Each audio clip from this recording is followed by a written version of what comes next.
Hi welcome to our channel. ఒక్కొక్కసారి అమాయకంగా ప్రజలను ఎలా మోసం చేస్తారో, ఎలా మభ్యపెడతారో మనం ఖచ్చితంగా అంగళ్ళల్లో అంటే సంతలో జరిగేటువంటి గారడి దగ్గర మనం చూస్తే అర్థమైపోతుంటుంది. గారడివాడు ఒక్కసారిగా తాయెత్తు మహిమ అంటూ రకరకాల విన్యాసాలు చేస్తూ మన కళ్ళ ముందు కనిపిస్తుందే భ్రమ అంటూ, భ్రమలో ఉన్నది నిజమంటూ ఈ అయింది కాంది చెప్తూ మనల్ని మంత్రముగ్ధులు చేస్తూ గారడుడు విన్యాసాలు చేసి ఆ సాయంత్రానికి అది దులిపేసుకొని రూ. 4 జమేసుకొని తన దగ్గర ఉన్నటువంటి మూలికలు మన కంటగట్టేసి వెళ్ళిపోతూ ఉంటాడు. ఇంటికెళ్ళి తీరా వెళ్ళి చూస్తే మనం మోసపోయామని తెలుస్తుంది. సరిగ్గా ఈ ఉదాహరణే సరిపోతుంది తెలంగాణ ఎన్నికల తర్వాత జరిగిన విధానాన్ని. తెలంగాణ ఎన్నికలప్పుడు కాంగ్రెస్ పెయిడ్ ఏజెన్సీలు చేసినటువంటి ప్రాపగండాన్ని నిజమని నమ్ముకున్నారు తెలంగాణ ప్రజలు. కేసీఆర్ కుటుంబం ఒకటే బాగుపడింది, కేసీఆర్ ఇంట్లో ఉద్యోగాలు వచ్చాయంటూ ఎద్దేవా చేశాడు రేవంత్ రెడ్డి. నిజమని భ్రమించేలా రకరకాలైనటువంటి కథనాలు వండి వారిస్తే జనాల్లో నిజంగా మెదడులో కూడా అయ్యో తెలంగాణలో కేసీఆర్ ఒకడే బాగుపడ్డా అనేలా భ్రమ కల్పించి తీరా కేసీఆర్ మీద వ్యతిరేకతను కలగజేసి, కేసీఆర్ మీద ద్వేషాన్ని కలగజేసి పచ్చని సంసారంలో నిప్పులు పోసుకున్నట్టు తెలంగాణ సమాజం తమ కాపురాల్లో తమే నిప్పులు పోసుకున్నట్టు తెలంగాణ సమాజం కేసీఆర్ని కాదని కాంగ్రెస్ పార్టీని గెలిపించుకుంది. ఇప్పుడు తెలంగాణ సమాజం పాశ్చాత్తాపడుతుంది. పేలం మించి దిగి పొయ్యిలబడ్డేట సామెతలో ఉంది. చక్కని బంగారం లాంటి కాపురాన్ని చెడగొట్టుకున్నామా, ఎందుకు ఇంత తప్పు చేశామంటూ అంతర్మదన పడింది. ఆనాటి పరిస్థితులకు ఈనాటి పరిస్థితులకు ఒకసారి బేరీజ్ వేసుకునే ప్రయత్నం చేద్దాం. కేసీఆర్ పాలనలో కేవలం కుటుంబానికి ఒక్కరికి ఉద్యోగాలు వచ్చాయంటూ ప్రాపగండం చేశారు. వాస్తవానికి కేసీఆర్ కుటుంబానికి చెందినటువంటి ప్రధాన వ్యక్తులు కేసీఆర్ తర్వాత కేటీఆర్, కవిత, హరీష్ రావు, సంతోష్ రావు, వీళ్ళు నలుగురు కుటుంబ సభ్యులే, రక్త సంబంధికులు, దగ్గరి బంధుత్వం ఉన్న వాళ్ళే. పైగా తెలంగాణ టీఆర్ఎస్ పార్టీ కానీ బీఆర్ఎస్ పార్టీలో ప్రాధాన్యత ఉన్నటువంటి ప్రయారిటీలో ఉన్నటువంటి పోస్టులు ఉన్న వాళ్ళే వాస్తవమే. కానీ ఈ నలుగురు, ఈ కేసీఆర్ కుటుంబమే తెలంగాణ ఉద్యమంలో ఈ ప్రథమంగా ఉన్నటువంటి ఈ వ్యక్తులే ఆ రోజు ఉద్యమంలో కూడా ముందుండి లాఠీ దెబ్బలు తిన్నది మాట వాస్తవం కాదా? ఆ రోజు వీళ్ళంతా ఎక్కడున్నారు? రేవంత్ రెడ్డి తుపాకీ పట్టుకొని తెలంగాణ నోళ్ళలా కాల్చి పడేస్తా అన్నాడు. ఈరోజు రైతు బంధు రానులందరూ కూడా చెప్పు తీసుకొని కొట్టండి అంటూ కూడా వాళ్ళ మంత్రివర్గం నుంచి సందేశాలు ఇస్తున్నారు. అలాంటి కేసీఆర్ మీద ఆ కుటుంబం ఒకటే బాగుపడింది, ఆ వెలమ సామాజికం ఒకటే కుటుంబడింది అనుకుంటా ఎద్దేవా చేశారు. చిన్న చిన్న తప్పులని భూతద్దులో చూపించి పెద్ద తప్పుగా ప్రజల్లో భ్రమ కల్పించారు. నిజం కదా అనుకొని జనం కూడా పొరపాటు చేశారు. అయితే కేసీఆర్ని విమర్శించిన తీరు ఏదైతే ఉందో, మరి రేవంత్ రెడ్డి అవే తప్పులు మళ్ళీ ఎందుకు చేస్తున్నాడని కూడా ఈనాటి సమాజం ప్రశ్నిస్తుంది. కేసీఆర్ని పదజాలం బాగలేదన్నాడు, అంతకైనా దిగజారినట్టు పదజాలం రేవంత్ రెడ్డి వాడుతున్నాడు. ఆనాడు రేవంత్ రెడ్డి విమర్శించినటువంటి విధానాలలో ఉన్నట్టు ఒక్కొక్కటి మనం పరిశీలిద్దాం. కేసీఆర్ ఇతర పార్టీ నాయకులను తీసుకుంటున్నాడని చెప్పాడు. మరి ఇతర పార్టీ గుర్తు మీద గెలిచిన వాళ్ళు ఎమ్మెల్యేలను ఎందుకు తీసుకున్నారు, ప్రజాప్రతినిధులు ఎందుకు తీసుకున్నాడని ప్రశ్నించారు రేవంత్ రెడ్డి. ఈరోజు అదేవిధంగా బీఆర్ఎస్ నుంచి గెలిచిన ప్రతినిధులను అసమ్మతి పేరు మీద జిల్లా స్థాయిలో జెడ్పీటీఎస్, మున్సిపాలిటీలలో బీఆర్ఎస్ పార్టీ కార్పొరేషన్లని, బీఆర్ఎస్ పార్టీ కౌన్సిలర్ని కొనేసి ప్రయత్నం చేస్తున్నాడు. ఒకవైపు క్యాన్వాసుల పేరు మీద సీఎం కాన్వాయ్ అత్యధిక ఖర్చు పెడుతున్నాడని చెప్తూ తాను మళ్ళీ అదే కాన్వాయ్లు, చివరికి ఈయన సొంత బ్రదర్కి కూడా పోర్ట్ఫోలియో ప్రకారం కాన్వాయ్ ఏర్పాటు చేసి గన్మెన్లు ఏర్పాటు చేసిన తీరు కూడా మనం చూసాం. అంటే శుద్ధులు నేర్పిన అత్త గట్టెక్కి ఏదో చేసిన సామెత లెక్క రేవంత్ రెడ్డి మళ్ళీ అదే చేస్తున్నాడు.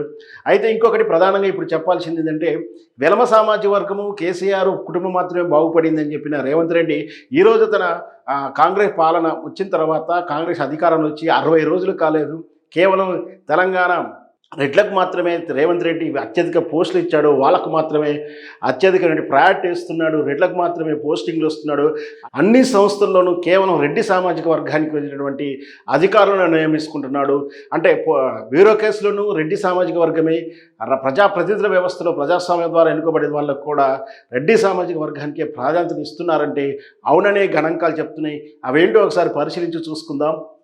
ఒకటి, ఫస్ట్ రేవంత్ రెడ్డి సీఎం, రెండవది పొంగులేటి శ్రీనివాసరెడ్డి, పోర్ట్ఫోలియోలో ఉన్నట్టు మినిస్టర్ లిస్టులో ప్రధానంగా ఉన్నవాళ్ళు ఉత్తమ్ కుమార్ రెడ్డి, కోమటిరెడ్డి వెంకటరెడ్డి, వీళ్ళు మొత్తం కూడా మంత్రివర్గంలో ఉన్నాయండి. తర్వాత ఎమ్మెల్సీ సీట్ ఇచ్చాడు కోదండ రామరెడ్డికి మాత్రమే ఇచ్చాడు. ఇంకా మరి అద్దంకి దయాకర్కి ఎందుకు ఇవ్వలేదో మాత్రం చెప్పలేడు ఈయనకు. మహేందర్ రెడ్డి టీఎస్పీఎస్సి, ఈ మహేందర్ రెడ్డి ఏదైతే ఉందో బీఆర్ఎస్ పార్టీ పాలనలో ఇతను పోలీసు అధికారిగా ఉంటూ చాలా అవినీతికి పాల్పడాడంటే, చాలా బంధుప్రీతికి పాల్పడాడంటూ కూడా ఆరోపణ చేసేది రేవంత్ రెడ్డి. కేవలం రెడ్డి సామాజిక వర్గం అయితేనే కాబట్టి ఇప్పుడు ఇతను అత్యధిక ప్రాధాన్యతమైనటువంటి టీఎస్సీపీఎస్సీ బోర్డు చైర్మన్గా చేశాడా అనే విమర్శలు కూడా వస్తున్నాయి. ఆ తర్వాత వేం నరేందర్ రెడ్డి, మరి ఇతను మాత్రం సీఎం ప్రభుత్వ సలహాదారుడట. మరి ఆయన సలహాలు ఏ విధంగా ఇస్తాడు? ఈ సలహాలు కేవలం ఈ రెడ్డి ఒకటే అనుభవం ఒకటే, ఇదొకటే అర్హతన? ఈయనకు ఉన్నటువంటి పరిపాలన అనుభవం ఏముంది? ప్రభుత్వానికి కానీ రేవంత్ రెడ్డి సీఎంకు కానీ సలహాలు ఇచ్చేటువంటి విషయ పరిజ్ఞానం ఈయన దగ్గర ఎంతుందో మరి ఎలా నిర్ణయించారని అడిగే నాదులు లేడు, అడిగితే సమాధానం చెప్పే మొహం లేదు అలా ఈ రేవంత్ రెడ్డి గారికి. దాంతోపాటు కేవలం ఇది రెడ్డి మాత్రం ఆర్ఈడిడి మాత్రం అర్హతనా ఏంటి, లేదా ఈ ఆస్తులకు బినామీగా ఉండబట్టే వేం నరేందర్ రెడ్డికి ముఖ్యమైన పోస్ట్ ఇచ్చాడా అని కూడా విమర్శలు వస్తూ ఉన్నాయి. తర్వాత చంద్రశేఖర్ రెడ్డి సీఎం సెక్రటరీగా ఉంటున్నాడట. తర్వాత అజిత్ రెడ్డి ఓఎస్ ప్రతినిధి. తర్వాత అయోధ్య రెడ్డి గారు సిపిఆర్ఓకు ఈయన ఇన్ఛార్జి. ఆ తర్వాత శివధర్ రెడ్డి గారు ఇంటెలిజెన్స్ డిపార్ట్మెంటు. ఆ తర్వాత తేరా రజనీకాంత్ రెడ్డి గారు, సుదర్శన్ రెడ్డి గారు అడ్వకేట్ జనరల్. తర్వాత ఈ విధంగా చూసుకుంటూ పోతే రజనీకాంత్ రెడ్డి గారు, శ్రీనివాస్ రెడ్డి గారు, ఆ తర్వాత జైపాల్ రెడ్డి గారు పిఏ ఫర్ సీఎం గారికి. ఈ విధంగా ఇంకా ఏ రకంగా చూసినా కూడా కేవలం రెడ్డి సామాజిక వర్గానికే ఇతను అత్యంత ప్రాధాన్యతను ఇస్తున్నాడు. ఇక్కడ రెడ్డి సామాజిక వర్గానికి ఇవ్వడానికి తప్పేం లేదు, రెడ్డి సామాజిక వర్గానికి ఇవ్వడంలో నేనేం తప్పుపడటం లేదు. కానీ ఆ రోజు కేసీఆర్ బీఆర్ఎస్ పార్టీని ఏదైతే విమర్శించారో, మరి వెలమలకు ఎంతమంది ఇచ్చాడు కేసీఆర్? ఎన్ని పోస్టులు వచ్చాయి? ఇప్పుడు ఈ రెడ్లకు ఎన్ని పోస్టులు వచ్చాయి? మనం ఆ విష్ణూరు దొర, రెడ్డి దొరని మనం ఏ విధంగా తెలంగాణ సాయుధ పోరాటం అణిచి అలా విముక్తి పొందాము, రెడ్డి అహంకార గడీల పాలన నుంచి మనం విముక్తి చెందాం. తిరిగి మళ్ళీ ఇన్నేళ్ల తర్వాత కూడా మళ్ళీ ఈ రేవంత్ రెడ్డి అనే విష్ణూరు దొర, కొడంగల్ దొర రెడ్డి పాలనకు వెళ్ళిపోయామంటూ కూడా ప్రశ్నిస్తున్నారు. మొత్తం మీద ప్రజారజకంగా పరిపాలించాల్సినటువంటి నాయకులు ఎన్నికల ముందు ఒక రకంగా చెప్పి ఎన్నికల తరువాత ఇలా ప్లేటు ఫిరాయించి తాను అదే అవినీతి, తాను అదే బంధుప్రీతికి పాల్పడితే ఖచ్చితంగా తెలంగాణ సమాజం రాబోయే ఎన్నికల బుద్ధి చెప్తుంది. ఈ విషయంలో కేసీఆర్నే క్షమించినటువంటి తెలంగాణ ఓటు సమాజం ఖచ్చితంగా రేవంత్ రెడ్డి ఎంత మామూలు ఆఫ్టర్ ఆల్ కాబట్టి ఖచ్చితంగా కూడా ఈ విధంగా ఇదే తీరు కానీ ఇదే పరిపాలన తీరుంటే మాత్రం ఖచ్చితంగా తెలంగాణ సమాజం రేవంత్ రెడ్డికి బుద్ధి చెప్తుంది. అది వేచి చూద్దాం 2024లో వచ్చే పార్లమెంట్ ఎన్నికల్లో ఏం జరగబోతుందో.